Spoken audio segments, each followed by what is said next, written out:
Premium productions پی کے کی جانب سے ہم آپ کو خوش آمدید کہتے ہیں۔ حالات حاضرہ کے حوالے سے موضوع ہے زیر سمندر معدنی ذخائر پر قبضے کے لیے چپکلش اور عالمی خلفشار۔ تیل اور گیس اس وقت پوری دنیا میں کئی تنازعات کی وجہ بن چکے ہیں، لیکن آنے والے وقت میں یہ مقابلہ کچھ اور معدنیات کے لیے بھی ہو سکتا ہے، اور وہ بھی زیر سمندر موجود معدنی وسائل پر قبضہ اور ان کے حصول کے لیے۔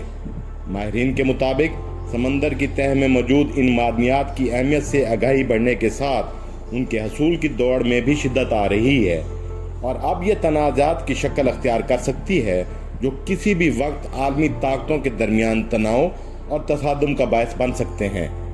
دنیا کی تاریخ زمین اور سمندروں پر ہونے والے تنازعات سے بھری پڑی ہے، لیکن اب یہ تنازعات شاید سطح سمندر سے نکل کر اس کی عمیق گہرائی میں جاتے ہوئے دکھائی دے رہے ہیں۔ ماہرین کے مطابق سطح سمندر سے ہزاروں میٹر نیچے ایسی معدنیاتی وسائل کے بڑے ذخیرے موجود ہیں جس کی مدد سے نہ صرف دنیا میں توانائی کا شعبہ ترقی کر سکتا ہے بلکہ موسمیاتی تبدیلی کے خلاف جنگ میں بھی مدد مل سکتی ہے۔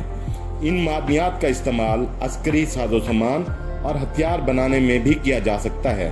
سمندر کی گہرائیوں میں پائی جانے والی یہ معدنیات تاحال کسی ملک نے نکالی تو نہیں، تاہم چین، انڈیا اور روس کی نجی اور سرکاری ایجنسیاں اب ان معدنیات کو حاصل کرنے کی دوڑ میں ایک دوسرے سے آگے نکلنے کی کوششوں میں مصروف ہیں۔ متعدد ممالک اور ایجنسیوں نے اقوام متحدہ سے منسلک ادارے انٹرنیشنل سی بیڈ اتھارٹی سے سمندر میں ان معدنیات کی تلاش کے لیے لائسنس حاصل کر لیے ہیں۔ ان معدنیات کے حوالے سے ان تمام ممالک اور کمپنیوں کی نظریں شمالی بحر الکاہل کے کلیرین کلپرٹن زون، شمالی بحیرہ اوقیانوس کے مڈ اٹلانٹک ریجن اور بحر ہند پر ہیں۔ امریکہ بھی اپنی حدود میں موجود سمندری علاقے سے یہ معدنیات نکالنے کی تیاریاں کر رہا ہے۔ امریکہ نے اقوام متحدہ کے سمندری قوانین کے کنونشن پر دستخط نہیں کیے، اس لیے اس کی جانب سے اپنے ملک کی حدود میں موجود سمندر سے آگے نکل کر بین الاقوامی سمندری حدود میں معدنیات کی تلاش کی کوشش نہیں کر سکتا۔ انٹرنیشنل سی بیڈ اتھارٹی کی جانب سے اب تک سمندر میں معدنیات کی تلاش کے 31 اجازت نامے جاری کیے گئے ہیں۔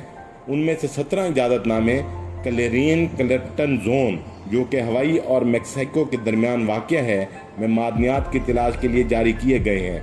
کلیرین کلپرٹن زون میں پولی میٹالک کے ذخائر موجود ہیں جو کہ آلو کی شکل کا ایک پتھر ہے، اور اس میں مینگنیز، کوبالٹ، نکل اور تانبا وافر مقدار میں موجود ہوتا ہے۔ ان معدنیات میں موجود لیتھیم اور گریفائٹ کا استعمال الیکٹرک گاڑیاں، سولر پینلز، پنچکیوں اور بیٹریوں بنانے میں مددگار ہوتا ہے۔ دنیا میں گہرے پانیوں میں موجود معدنیاتی ذخائر میں دلچسپی اس وقت بڑھی جب یہ بات سامنے آئی کہ ان کے استعمال سے دنیا کو ماحول دوست توانائی کی طرف منتقلی میں مدد دے سکتے ہیں۔ انٹرنیشنل انرجی ایجنسی کے مطابق الیکٹرک گاڑیوں کو عام گاڑیوں کے مقابلے میں ان معدنیات کی ضرورت 6 گنا زیادہ ہوتی ہے، جبکہ پن چکیوں کے بنانے میں جس ٹیکنالوجی کا استعمال ہوتا ہے اس کی تیاری کے لیے بھی یہ معدنیات درکار ہیں۔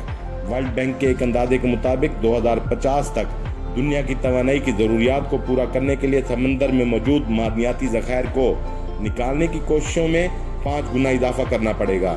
اس کا مطلب یہ ہے کہ دنیا کی توانائی کی ضروریات کو پورا کرنے کے لیے سمندر کی تہہ سے تقریباً 3 ارب ٹن معدنیات اور دیگر دھاتیں نکالنی ہوں گی۔ زیر سمندر کان کنی کے حامی افراد کا کہنا ہے کہ زمین پر روایتی کان کنی کے طریقوں سے دنیا کی ضروریات پوری نہیں ہوں گی، کیونکہ سطح زمین پر موجود معدنیات کا معیار دن بدن گرتا جا رہا ہے۔ اس وقت دنیا میں سطح زمین پر موجود معدنیات نکالنے والے ممالک میں آسٹریلیا، چلی اور چین شامل ہیں۔ آسٹریلیا بڑے پیمانے پر لیتھیم، چلی تانبا اور چین گریفائٹ پیدا کرتا ہے۔ گریفائٹ کا استعمال سمارٹ فونز اور کمپیوٹرز بنانے میں ہوتا ہے، جبکہ کانگو، انڈونیشیا، جنوبی افریقہ بھی کوبالٹ، نکل، پلاٹینیم اور ایڈیم کی بین الاقوامی مارکیٹ میں بڑے کھلاڑی تصور کیا جاتے ہیں۔ چین اپنی زمینی حدود سے باہر بھی ان معدنی ذخائر کو تلاش کرنے میں دلچسپی رکھتا ہے، جس کے سبب اس کے علاقائی حریفوں میں بے چینی بڑھ رہی ہے۔ اب چین نے زیر سمندر بھی معدنیات کی تلاش پر نظریں مرکوز کر رکھی ہیں۔ انٹرنیشنل سی بیڈ اتھارٹی کے مطابق چین کے پاس زیر سمندر معدنیات کی تلاش کے لیے 5 لائسنس موجود ہیں، جبکہ روس کے پاس 4 لائسنس۔ انڈیا انٹرنیشنل سی بیڈ اتھارٹی سے 2 لائسنس حاصل کر چکا ہے، جبکہ اس کی جانب سے مزید 2 لائسنس حاصل کرنے کی کوششیں جاری ہیں۔ امریکہ میں واقع ادارے ہاریزن ایڈوائزری کے شریک بانی ناتھن پیکارس اس حوالے سے کہتے ہیں کہ ان معدنیات کے حصول کی کوششوں میں اضافے کے سبب علاقائی تناؤ میں اضافہ ہو رہا ہے۔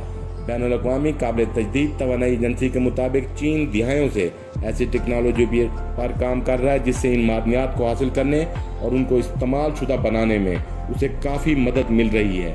چین کے پاس اس وقت اچھے معیار کی گریفائٹ اور ڈسپرویزیم کی 100%، کوبالٹ کی 70% اور لیتھیم اور مینگنیز کی 60% سپلائی موجود ہے۔ سمندر کی تہہ میں موجود ان معدنیات کو نکالنے کا کام تاحال نہیں شروع کیا جا سکا، اور اس حوالے سے انٹرنیشنل سی بیڈ اتھارٹی قواعد و ضوابط مرتب کر رہی ہے۔ سائنسدانوں اور سمندری ماحول کے تحفظ کے لیے کام کرنے والے ماہرین دنیا کو خبردار کرتے ہوئے نظر آتے ہیں کہ زیر سمندر کانکنی کے ماحول پر منفی اثرات بھی مرتب ہو سکتے ہیں۔ دنیا کے 20 ممالک بشمول Brazil, Canada, Costa Rica, Finland اور سوئٹزرلینڈ نے مطالبہ کیا ہے کہ اس معاملے پر مزید تحقیق ہونے تک زیر سمندر کانکنی پر پابندی عائد کی جائے۔ اس کے باوجود بھی رواں سال جنوری میں ناروے کی پارلیمنٹ نے حکومت کو آرکٹک ریجن میں معدنیات کی تلاش کی اجازت دے دی ہے۔ کینیڈین کمپنی دی میٹل سے منسلک جیرارڈ بیرن کہتے ہیں کہ علاقائی سیاست کے سبب زیر سمندر معدنیات کی تلاش میں مشکلات بڑھ رہی ہیں، کیونکہ آبادی کے اعتبار سے دنیا کے 3 بڑے ممالک اس میں دلچسپی رکھتے ہیں۔ تاہم سمندری ماحول کی حفاظت کرنے کے لیے کام کرنے والے افراد کا کہنا ہے کہ زیر سمندر کانکنی میں دلچسپی رکھنے والی کمپنیاں علاقائی کشیدگی کو ہوا دے رہی ہیں۔ بعض ماہرین کا کہنا ہے کہ ایسی کمپنیاں علاقائی تناؤ کو ہوا دے رہی ہیں اور عدم سیکیورٹی کا ماحول بنا رہی ہیں تاکہ دنیا کے بڑے ممالک کو زیر سمندر کانکنی کی طرف راغب کیا جا سکے۔ وجہ کچھ بھی ہو، یہ بات واضح ہے کہ عالمی طاقتیں اب زیر سمندر معدنی وسائل پر جلد از جلد قبضہ چاہتی ہیں، اور جیسے ہی سمندر کی سطح سے ان معدنیات کو نکالنے کا سلسلہ شروع ہوگا، مختلف ممالک کے درمیان ان کے حصول کی دوڑ بھی تیز ہو جائے گی اور باہمی تناؤ بھی بڑھے گا، جو کسی بھی وقت بڑے تصادم میں تبدیل ہو سکتا ہے۔ نتیجتاً آنے والے وقت کا انتظار کیجیے، شاید دنیا کے بڑے ممالک کو عقل آ جائے جو کہ اب نظر آتی ہے، اور دنیا ایک بڑے تصادم کی طرف جاتی نظر آ رہی ہے۔ آخر میں آپ کو گزارش کرتے چلیں کہ سخی بنیں اور سخاوت کو پسند کریں، ہمارے چینل کو سبسکرائب اور لائک کریں، اور اپنے تمام دوستوں، اقربا، عزیزوں اور رشتہ داروں کو چینل لائک اور سبسکرائب کرنے کی ترغیب و تحریک دیں تاکہ ہماری تقویت اور حوصلہ افزائی ہو اور آپ کو تمام معلوماتی ویڈیوز کا پر وقت ابلاغ ممکن ہو۔ ہم آپ کو شکریہ ادا کرتے ہیں۔